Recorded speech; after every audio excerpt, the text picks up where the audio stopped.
성경에는 빛과 등불로 비유된 그런 말씀들이 여러 곳 나옵니다. 그때마다 조금씩 의미가 다른데 오늘 본문에 나오는 이 비유도 그 중에 하나이고, 그리고 다른 말씀에 비해서 조금 더 난이하게 느껴지는 그런 말씀입니다. 그러나 그 안에는 아주 귀한 교훈이 있기에 오늘 이 말씀을 통해서 함께 은혜를 나누려 그럽니다. 33절 말씀에 보면 누구든지 등불을 켜서 움속에나 그리고 말 아래 두지 않는다. 당연히 등경 위에 높이 두어서 출입하는 사람들이 밝히 보도록 그래 실족하지 않게 하는 법이다. 이렇게 33절에서 말씀합니다. 이 말씀이 뭘 의미하고 왜 지금 예수님이 이 말씀을 하시는지를 이해하기 위해서는 그 앞에 있는 배경이 되는 말씀을 좀 이해할 필요가 있어서 제가 간단하게 좀 설명을 하겠습니다. 예수님이 어느 날 귀신 들려 벙어리 된 사람을 귀신을 쫓아내서 치료해 줍니다. 그랬더니 바리새인들이 말하기를 귀신의 왕 바알세불을 힘입어서 쫓아냈다고 비방을 합니다. 그러면서 하늘로부터 오는 표적을 예수님께 구합니다. 예수님이 이런저런 교훈을 하시면서 악한 세대가 표적을 구하나 요나의 표적밖에는 보일 것이 없다 말씀하시고, 다른 말씀과 더불어 오늘 본문의 비유를 그들에게 말씀해 주셨습니다. 자, 지금 예수님이 표적을 구하는 그들에게 이 비유를 말씀하셨습니다. 왜, 어떤 의미일까? 어떤 의도로 이 말씀을 하셨을까? 우리가 좀 생각해야 하겠지요. 첫 번째는 표적을 보이는 그들에게 예수님이 이전에 말씀하실 때에 내가 너희에게 보일 표적은 없다고 말씀하시면서 요나의 표적 외에는 없다 하고 요나의 표적을 언급하셨습니다. 요나의 표적이라 그러면 구약에 나오는 요나 선지자가 하나님의 명령을 받아서 니느웨에 가서 내가 그들의 회개를 외쳐라. 그럴 때에 요나가 그걸 거절하고 다시스로 도망갑니다. 하나님이 풍랑을 보내서 요나를 바다에 던지고 삼키게 했고 물고기 뱃속에서 사흘 만에 그가 육지에 토해냅니다. 아수르 사람들이 요나라고 하는 사람이 바다에 던져졌는데 물고기 뱃속에 있다가 살아나왔다고 하는 말을 듣고 이 사람은 참 선지자 하나님이 보낸 사람이 맞구나. 그리고 그들이 하나님을 알지 못하는 사람이지만 요나의 말을 듣고 회개합니다. 그래서 니느웨가 멸망받지 않고 구원을 얻었던 그 사건을 두고 예수님이 말씀하십니다. 내가 이후에 요나와 같이 죽었다가 사흘 만에 살아날 것이다. 그러면 내가 하나님이 보내신 참 선지자인 줄 알고 메시아 구원자인 줄 알고 그 말씀을 듣고 회개하고 믿는 사람은 산다. 이 말씀을 그 요나의 표적으로 지금 말씀을 하십니다. 그리고 이 말씀을 지금 하셨습니다. 이 표적은 그 말씀과 연결이 되는데 지금 예수님은 이 비유를 통해서 당신이 이 땅에 와서 하시는 사역을 설명하고자 하셨습니다. 예수님은 빛이십니다. 요한복음 8장 12절 읽겠습니다. 시작. 예수께서 또 말씀하여 이르시되 나는 세상의 빛이니 나를 따르는 자는 어둠에 다니지 아니하고 생명의 빛을 얻으리라. 하나님이 빛이시고 예수님이 빛이시고 말씀이 곧 빛이십니다. 성경에 곳곳에 말씀하셨는데 그것은 곧 생명의 근원이시고, 그리고 그분을 통해서 모든 진리, 근원이, 세상의 이치가 그분으로부터 시작이 되고, 그분이 모든 사람들에게 생명을 줄 뿐 아니라 복을 주시는 근원이 되시는 분, 마치 세상에 빛과 같으신 분, 그런 의미로 지금 예수 그리스도를 빛이라고 말씀하고, 실제로 그 예수님을 믿으면 구원을 얻었습니다. 생명을 얻었습니다. 그래서 예수님은 빛이시라고 말씀하시고, 빛이신 하나님을 이 땅에 와서 증거하고 생명을 구원하기 위해서 오신 메시아로서 그 사역을 감당한다는 의미에서는 빛을 비추는 등불이라고 또 말해도 틀린 말은 아닙니다. 예수님은 빛이시고 등불이신데, 하나님께서 예수님을 구원자로 보내서 세상을 구원하기 위해서 보내셨다면, 마땅히 예수님이 하시는 모든 사역은 숨거나 감추지 않겠지요. 음속에 넣거나 말속에 가두어서 사람들이 보지 못하고 그 뜻을 알지 못하게 하심이 아니라 많은 사람에게 증거하고 드러내려고 힘쓰시겠지요. 마치 등경 위에 높은 곳에 두어서 모든 사람에게 빛이 비춰서 그들이 밝은 빛을 볼 수 있도록 예수님이 메시아이고, 그리고 하나님으로서 이 땅에 오셔서 모든 사람에게 생명을 주시러 분이라고 하는 것을 밝히 드러내기 위해서 예수님은 오늘도 일하셨고 그때 지금 일하고 계심을 말씀하십니다. 그래서 내가 누구인지를 알게 하려고 귀신들이여 말 못하는 벙어리를 고쳐 주었다. 그것은 나는 창조자고 인간이 아니고, 나는 메시아이고 너를 구원하시는 모든 것을 하실 수 있는 본 것을 보이기 위해서 행하신 것이다. 당신의 사역을 지금 이렇게 설명하고 계십니다. 요한복음 1장 1절, 4절, 14절 말씀에 보면, 띄우세요. 처음부터 태초부터 말씀이 계셨다. 근데 그 말씀은 하나님이셨다. 하나님과 함께 계셨고 그분 자체가 하나님이신데, 그분이 이 세상을 다 창조하셨다.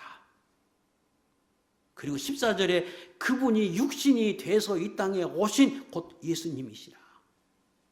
그분을 믿으면, 영접하면 그분에게 생명이 있어서, 빛이 있어서 모든 사람을 살리게 하시는 분이기에 그분을 믿으면 산다.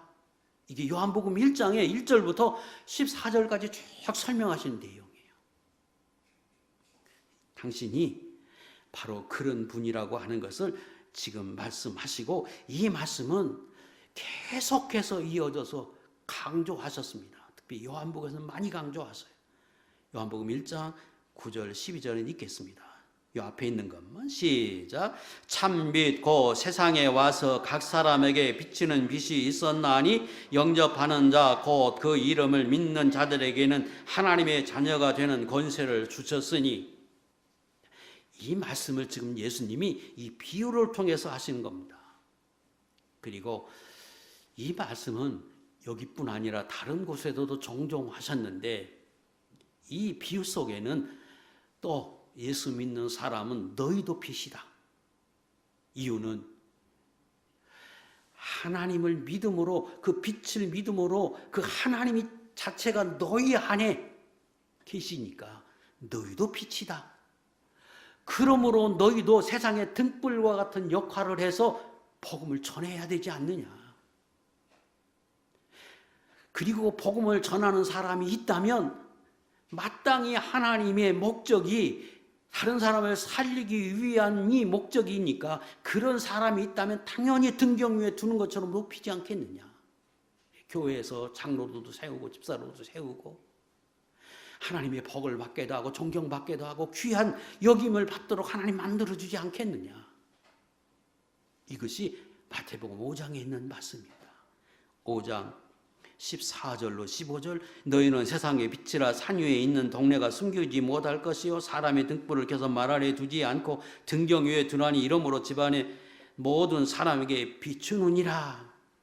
성도들의 사명을 말씀할 때도 이 비유를 들어서 설명하십니다. 자, 그래서 이 비유가 곳곳에 있는데 그 비유는 지금 예수님의 사역을 말씀하고 성도들의 사명을 말씀하십니다. 34절입니다. 이 말씀을 하시고 이어서 내 몸의 등불은 눈이라. 내 눈이 성하면 온 몸이 밝을 것이요 만일 나쁘면 내 몸도 어두우리라. 이렇게 말씀하십니다. 할 듯 말 듯 조금 어렵게 느껴지기도 하고 알 것 같기도 하고 이런 말씀이에요. 내 몸의 등불은 눈이라 하는 말씀은 인간의 눈이 대단히 중요한데 이 눈이 얼마나 중요한가 그러면 눈이라고 하는 것은 그 사람의 온 몸을 비추는 등불과 같아서 눈이 좋은 사람은 그 사람의 몸에 빛을 비추는 것 같으므로 그의 미래가 또 그의 삶이 밝게 되는 것이지만 만약에 눈이 나쁘면 자기의 몸에 비추는 빛이 없어서 어두워서 그 사람의 몸이 어두움에 처한다. 이런 설명인데 이걸 조금 부연해 설명하면 인간의 눈이 밝히 보고 깨달아져서 살면 그 사람의 몸, 인생이 그의 삶이 하나님 앞에 복을 받고 은혜를 입어서 그의 미래가 그의 삶이 밝은 복 있는 소망 있는 사람으로 살 수 있다. 그런데 만약에 그 사람의 눈이 어둡다면 보지 못하는 맹인과 소경과 같은 사람으로 산다면 그의 몸에도 그의 삶에도 그의 미래에도 빛을 비추지 못한 것과 같아서 어둡다, 소망이 없다, 복 없는 사람의 삶을 살 수밖에 없다, 이런 설명입니다. 그래서 35절, 그럼 어떻게 하라고 하시는가? 뭘 지금 말씀하시는가? 35절에 그러므로 내 속에 있는 빛이 어둡지 아니한가 보라 하고 말씀하십니다. 그러므로 내 눈이 성한 눈인지 나쁜 눈인지 점검해 봐라. 왜? 인간의 눈이 대단히 중요해서 너의 삶을 결정짓고 내 미래를 결정짓는 중요한 역할을 하는 것이기에 내 눈이 성한지 나쁜지, 좋은 눈인지 그렇지 못한 눈인지, 보는 눈인지 보지 못하는 눈인지 살펴보라 하고 지금 명령하십니다. 그러면 내 눈이 성한지 내 눈이 나쁜지 어떻게 할 수 있는가? 어떻게 점검할 수 있는가? 35절에 그러므로 내 속에 있는 빛이 어둡지 아니한가 보라 그럽니다. 내 눈이 성한지 나쁜지 그렇게 말하지 않고 내 속에 있는 빛이 밝은지 어둡은지 보라 하는 거예요. 이 말은 내가 내 삶이, 내 현실이, 내 미래가 밝은가 어두운가, 내가 지금 빛 안에 속해 있는 사람과 같은가, 내 삶이 지금 어두움에 속한 사람과 같은가, 그것으로 점검해 보라는 거예요. 만약에 내가 지금 밝은 곳에 있는 것과 같다면 내 눈이 성한 눈이었기에 내가 지금 그런 현실에 처한 것이고, 내가 지금 내 삶이 아주 어두움에 있다고 하면 내 눈이 나쁜 눈으로 살아와서 내 지금 형편이 그런 것인 줄 알라, 그런 뜻이죠. 그래서 내 눈이 성한지 내 눈이 나쁜 눈인지 점검해 봐라. 왜? 그 눈이 대단히 중요한 것이다 하고 설명을 하셨습니다. 누구에게 하신 것인가? 누구에게 지금 이 말씀을 하시는가? 1차적으로는 바리새인들이죠. 예수님이 당신이 메시아로 하나님으로 이 땅에 오셔서 구원을 주기 위해서 세상의 빛과 같은 역할을 하시면서 빛을 비치고 당신이 얼마나 전능하신 분인지 생명의 근원이 되시는지 당신을 통해서 구원을 받고 복을 받는지를 보이기 위해서 죽은 자도 살리고 맹인도 눈뜨게 하고 말 못하는 사람의 지금 입을 열었고 귀신 들린 사람의 귀신을 쫓아내는 이적을 보임에도 불구하고 그들은 그 하나님을 보지 못하고 예수님을 보지 못하고 마치 보지 못하는 사람처럼 행동하기에 지금 주님이 이렇게 말씀하십니다. 내 눈이 성한 눈인지 나쁜 눈인지 너 한번 점검해 봐라. 그때 바리새인들은 어떤 처지에 처했느냐? 이전에는 그들이 종교 지도자로서 이스라엘의 대단한 존경을 받고 살았는데 예수님이 오시고 나니까 예수님이 그들을 향해서 책망하십니다. 심지어 독사의 자식이라고 책망을 하시면서 지금 말씀하시고 많은 사람들이 바리새인들과 그들을 향해서 지금 비난을 하고 그들을 떠나가고 있습니다. 그리고 두려움에 빠져 있습니다. 결국은 그들이 그런 현실 속에서 벗어나기 위해서 택한 방법은 그 예수님의 말씀을 듣고 자기 눈을 점검하고 자기를 돌아본 게 아니고 그렇게 말하는 예수님을 잡아다가 죽입니다. 예수님이 말씀하시는 것은 내 눈을 점검해 봐라. 내 눈이 성한 눈이니 나쁜 눈이니 점검해 보라 그러는 것인데 그런 방법을 화살을 예수님께 돌려서 예수님을 아예 제거해 버리려고 했습니다. 그리고 실제로 예수님이 십자가에 못 박았습니다. 그들을 향해서 예수님이 지금 말씀하십니다. 그리고 이 말씀은 오늘 예수 믿는 저희들에게 하신 말씀이고 이 세상에 있는 모든 사람들에게 하시는 말씀이지요. 내 눈이 성하냐 내 눈이 성하지 못한 사람이냐. 이 말은 예수 믿는 사람도 일시적으로는 내 눈이 어두울 수 있기 때문입니다. 예수님의 제자들이 3년 동안 공생에 따라다녔던 제자들이 나중에 옛생활로 돌아가고 부활하신 예수님이 찾아갔는데 그 예수님을 보고 그들이 못 알아봅니다. 눈이 어두워졌다는 말이죠. 예수 믿는 사람도 일시적으로 얼마든지 그럴 수 있다. 그러므로 내가 지금 성한 눈인지 그렇지 못한 눈인지 내 자신을 점검해 봐야 한다.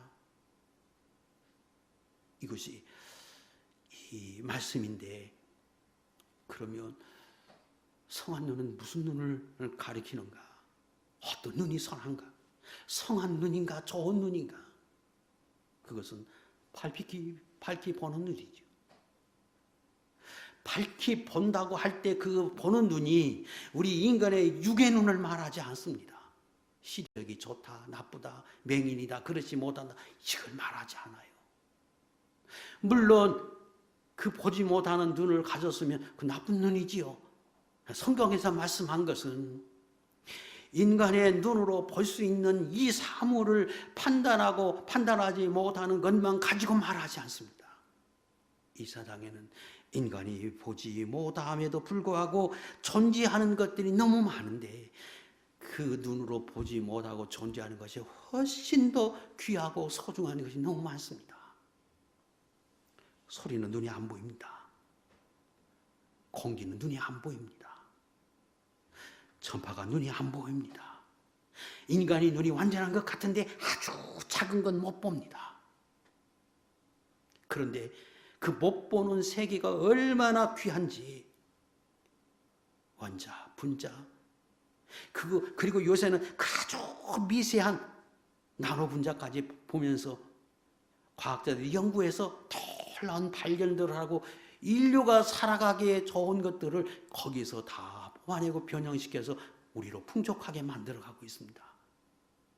너무 커도 너무 멀어도 인간은 못 봅니다. 우주에 얼마나 많은 세계가 있는데 인간의 눈은 그걸 못 봅니다. 하나님 못 봅니다. 그러나 존재합니다. 천사 눈으로 볼 수 없지만 존재합니다. 귀신도 존재합니다. 지금 그걸 두고 하신 말씀입니다. 그걸 볼 수 있는 눈, 이게 좋은 눈이고 이게 성한 눈인데 이걸 보지 못하는 눈, 나쁜 눈입니다. 나쁜 눈은 눈에 보이는 것만 봅니다. 내가 아는 것은만 받아들입니다. 내가 알고 있는 경험한 것, 내가 지식적으로 습득된 것, 경험된 것만 받아들이고 인정하려 합니다. 그리고 다 무시해버리고, 그리고 그런 것들은 다 얻는 것으로 믿지 않으려고 하는 것, 나쁜 눈입니다. 아무리 하나님이 역사하고 보여주고 나타나도 인정하지 않으려고 하고 보지 않으려고 하고 외면해 버리는 눈, 나쁜 눈입니다. 지금 바리새인들이 바로 그런 눈을 가졌고 지금 그것을 지적하고 있습니다. 저는 여기 계신 분들이 다 하나님 앞에 성한 눈, 좋은 눈, 이 눈을 지니고 하나님의 은혜와 복을 받는 사람으로 살아갈 수 있기를 주의 이름으로 축복합니다. 또 보긴 보는데 왜곡돼서 보는 나쁜 눈입니다. 보긴 봐요. 있는 건 알아요. 그런데 새 안경을 낀 것처럼 봐요. 그 이면만 보려고 하고 자기가 아는 것으로만 받아들이려고 하고 자기의 유익한 것만 받아들이려고 해요. 나쁜 눈. 왜곡되게 보는 것, 정확하게 보지 못하는 눈, 나쁜 눈입니다. 그런데 이것이 굉장히 위험한 것은 실제로 나쁜 눈을 가진 사람은 다 나쁘게 하얀 것도 그저 검은 안경을 본 것조차도 다 검게 봐요. 나쁜 눈입니다. 성경에 얼마나 많은 진리들이 있고 하나님은 내 처지에, 내 환경에, 내 수준에 맞춰서 보이기도 하고 역사하기도 하고 체험하기도 하고 들리기도 하고 깨닫기도 하고. 그런데 좋은 것은 선이고 유익되지 않은 건 악으로 지배해버려요. 그래서 젊은 사람들 그렇잖아요. 현대인들이 그렇잖아요. 내 가치관과 맞으면 내 편이고 선이고 유익이고, 그렇지 않은 반대는 무조건 악이요. 왜곡된 눈, 나쁜 눈. 자, 지금 예수님이 바리새인들을 향해서 너희는 성한 눈을 갖지 못했다. 너희는 나쁜 눈을 가졌다. 그래서 내가 하나님됨을 아무리 보여도 그래도 너희는 믿지 않고 보지 않으려고 하고 외면해버리고, 그래서 그들에게 말씀하는 거예요. 최후의 표적이 내가 죽었다가 살아나는 거고, 그것을 믿지 못하면 너희에게는 구원이 없다, 생명이 없다. 그러면서 교훈하십니다. 자, 이제 오늘 본론입니다. 그러면 우리가 어떻게 해야 좋은 눈을 가진가? 내가 어떻게 해야 내 눈이 성한 눈이 될 수 있는가? 혹 내게 어떤 문제가 있어서 내가 지금 나쁜 눈으로 살아가고 있는가? 이 부분을 다시 한번 보겠습니다. 33절로 다시 돌아갑니다. 첫 번째, 내 눈을, 그렇게 중요한 내 눈을 속에다가 두지 말라는 거예요. 그러면 움막입니다. 움막, 지하실. 내 눈을, 내 시각을 지하에 둔 것처럼, 지하에서 사는 것처럼 내 눈을 그곳에 두지 말라는 거예요. 그 속에 가두지 말라는 거예요. 그러면 죄지요 어둠이지요.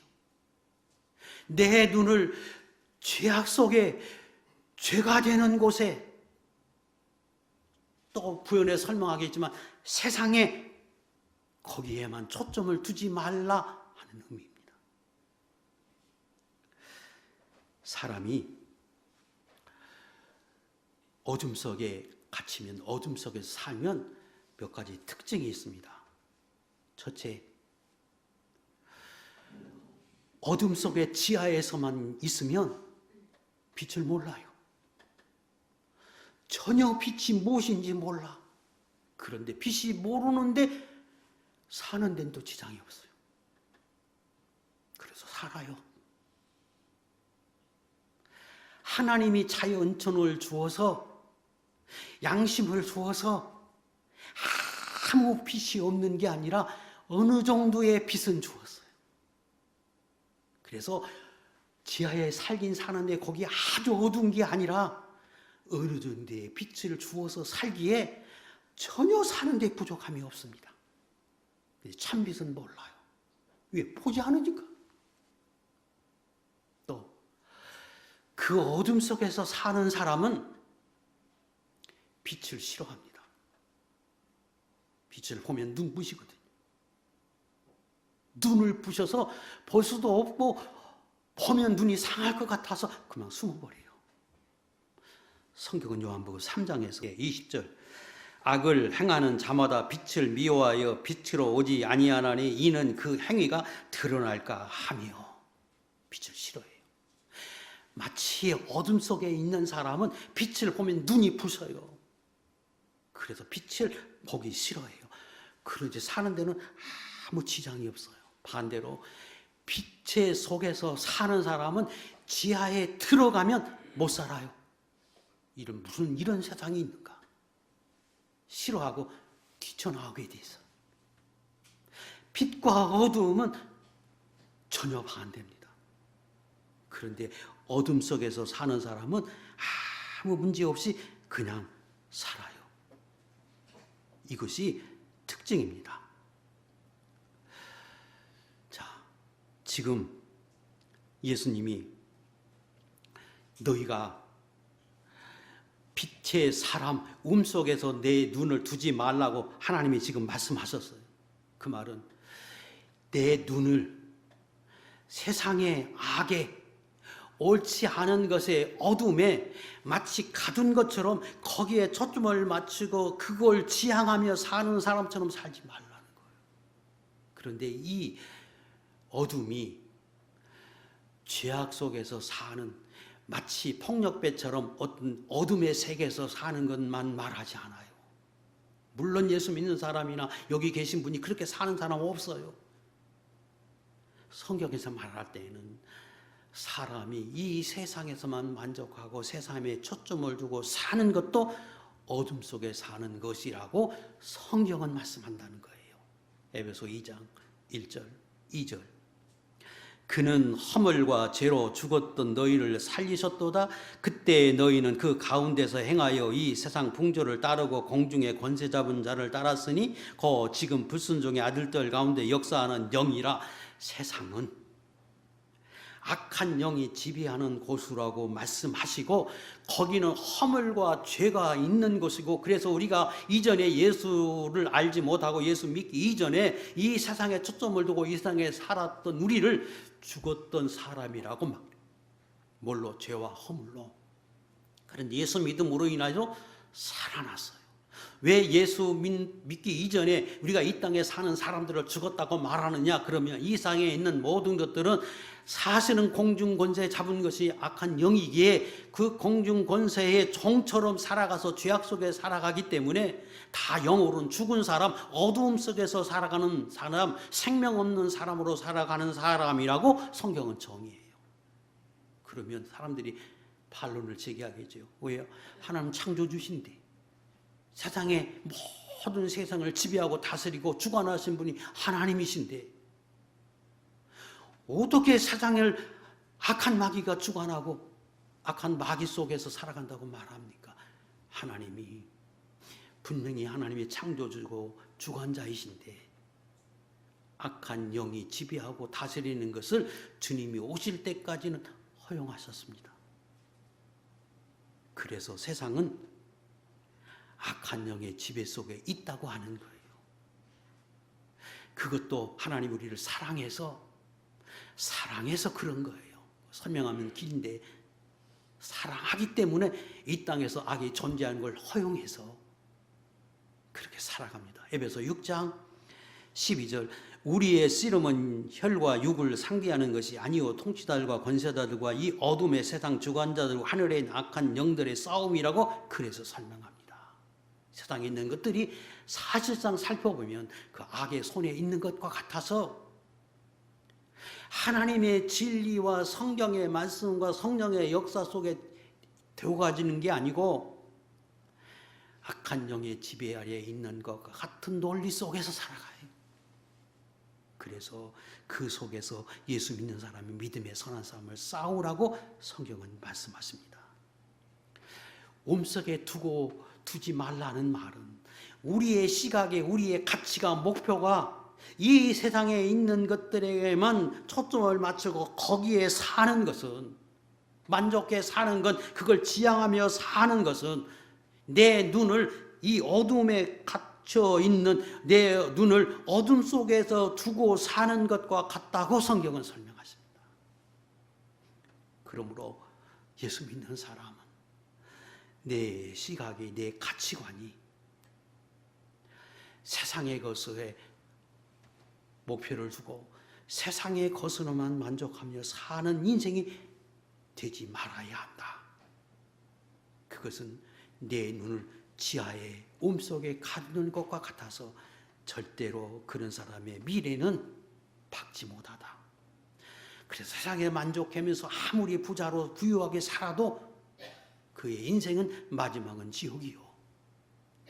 하나님 앞에 가면 상이 없고 하나님이 주시는 진정한 복을 누리지 못하는 미래가 어둠에 갇히는 사람과 같다고 성경은 설명합니다. 두 번째는 내 눈을 말 아래 두지 말라는 겁니다. 여기 말 아래 두지 말라고 할 때 그 말은 한 대, 두 대 하는 그 대가 10개면 10마리면 한 마리라고 그러죠. 리터로 하면 18리터를 한 마리라고 하는데 그것은 그가 큰 것을 말이라고 하는데 불을 켜서 두고 말로 덮어놓은 어리석은 사람이 되지 말라 그런 뜻입니다. 그러면 여기 말 아래 두지 말라고 하는 건 어떤 영적인 의미가 있느냐? 그러면 몸속에 두는 것과 지하실에 두는 것과 어찌 보면 같은 의미라고 할 수 있는데 굳이 그것을 구별한 것은 말은 인간의 탐욕을 말합니다. 인간의 탐욕을 말로 비유해서 내가 이 땅에 사는 동안 탐욕에 빠지고 탐욕으로 욕심에 붙들려 살지 말라고 설명하십니다. 그러면 내 눈이 어두워져서 진리를 보지 못하고 또 무엇이 선한지 악한 것인지 옳은 것인지 보지 못하는 사람이 된다고 설명합니다. 내 가치관이, 내 목표가, 내 소원을 세상의 물질의 명예에, 세상 것에 거기에 두지 말라고 하는 뜻이에요. 그래서 정욕에 붙들리고 물질에 붙들리고 명예에 붙들리고 쾌락에 붙들리면 마치 소경이 된 것과 같아 전혀 앞을 보지 못합니다. 도박에 빠진 사람은 신기하게도 앞을 보지 못하는 것과 같아서 그 미래가 어찌 될 것이 알 것 같은데 알지 못한 사람처럼 살아서 완전히 아무것도 없어야 그때 눈을 뜬다. 보지 못하는 눈과 같이 여자에 빠지면 그렇게 돼요. 게임에 빠지면 인간이 그렇게 돼요. 그런데 무서운 건 지금 어린 아이들이 어렸을 때부터 그 컴퓨터에 빠지고 게임에 빠지고 음란에 빠져서 그렇게 사는 세상, 이게 점점점 깊어가고 있습니다. 이게 다 내 눈을 말 아래 둔 것과 같아서 이성을 잃어버리고 보지 못해. 그렇게 되지 말라고 성경은 우리에게 말씀하십니다. 마태복음 6장 22절 23절 눈은 몸의 등불이니 그러므로 내 눈이 성하면 온몸이 밝을 것이요 눈이 나쁘면 온몸이 어두울 것이니 그러므로 내게 있는 빛이 어두우면 그 어둠이 얼마나 더하겠느냐. 똑같죠, 오늘 본문과. 근데 그 다음이 달라요. 24절 한 사람의 두 주인을 섬기지 못할 것이니 혹 이를 미워하고 저를 사랑하거나 혹 이를 중히 여기고 저를 경히 여김이라. 너희가 하나님과 재물을 겸하여 섬기지 못하느니라. 가치를 재물에 두면, 명예에 두면, 권력에, 부귀, 영광에 두면 마치 내 눈을 말 아래 둔 것과 같아서 절대로 바로 하나님을 섬기지 못하고 신앙생활을 바로 하지 못하고 선과 악을 구별하지 못하는 삶을 살 수밖에 없게 된다고 말씀하셔서 우리의 가치관을 점검해 봐서 세상의 물질의 명예에 또 쾌락에 두지 말라고 성경은 우리에게 설명하십니다. 세 번째는 그러면 우리의 눈을 어디에 두어야 하느냐? 등경 위에 두어야 한다고 말씀합니다. 등경은 높은 것이에요. 특별히 불을 밝히기 위해서 놓는 것이, 그것은 내 시야가, 내 눈이 빛 대신 하나님 앞에 두고, 빛 대신 성경에 두고, 빛 대신 예수 그리스도에 두고, 빛 대신 선한 곳, 가치 있는 곳에 내 눈을 두라. 내 목표를 두라. 그런 소원을 가지고 기도하라. 그런 삶을 살도록 힘써라는 말입니다. 내 눈을 땅을 보는 것처럼 어둠 속에 갖지 말고, 말 아래 둔 것처럼 내 등불을 가두지 말고 높은 곳에 가치를 두고 그렇게 살라. 이것이 성경의 가르침이고, 그렇게 살 때 내 미래가 밝고 소망 있고, 그리고 거기에 진정한 의미의 복이 있다. 그 사람의 천국에서 하나님 앞에 복을 받고 영광을 얻고 상금을 얻고 그 미래에 하나님의 주신 진정한 복과 은혜를 받고 누리며 살 수 있다고 성경은 우리에게 말씀해 주고 있습니다. 내 눈을 높은 곳에 가치를 두고 하나님을 바라보고 말씀해 두고 하나님이 기뻐하는 대로 살려고 내 가치관을, 내 시야를 거기에 두는 순간 빛이 비춰져서 무엇이 선한지, 무엇이 옳은 것인지, 무엇이 가치 있는 것인지, 무엇이 보람된 것인지, 무엇이 귀한 것인지, 무엇이 이게 성공의 길로 가는 것인지, 이걸 볼 수 있고 아는 눈이 생긴다고 말씀하고, 그런 삶을 살 때, 그런 눈을 가질 때 궁극적으로 그의 미래가, 그의 온 몸이, 그의 인생이 평탄하고 형통하고, 그리고 그런 삶이 진정한 의미의 복이 있다고 설명해 주고 있습니다.